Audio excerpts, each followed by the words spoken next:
राष्ट्रिय मानवाधिकार आयोगको प्रतिवेदनले साच्चै स्वतन्त्र भएर त्यो प्रतिवेदन ल्यायो कि कांग्रेस या एमालेको पार्टी कार्यालयमा लेखेर ल्यायो भन्ने कुराको चाहिँ अहिले यति बेला प्रश्न उब्जाउँछ।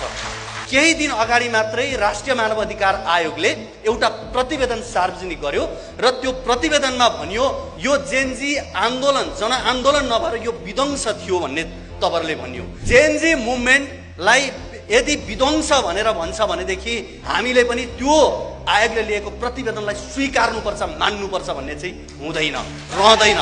जेनजी मुभमेन्ट कुनै विध्वंस थिएन, यो विद्रोह थियो, एउटा आन्दोलन थियो।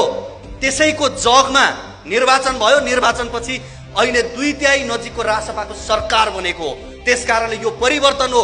तीन कुनैमा गोली चल्दाखेरि नबोल्ने राष्ट्रिय मानवाधिकार आयोग, ठाउँ ठाउँमा विभिन्न घटनाक्रमहरू हुँदाखेरि नबोल्ने राष्ट्रिय मानवाधिकार आयोग अहिले बोल्नुले चाहिँ फेरि पनि प्रश्न उठ्छ, यो कुन चाहिँ पार्टी कार्यालयमा बसेर यो प्रतिवेदन लेखियो भन्ने कुरा इङ्कित गर्छ।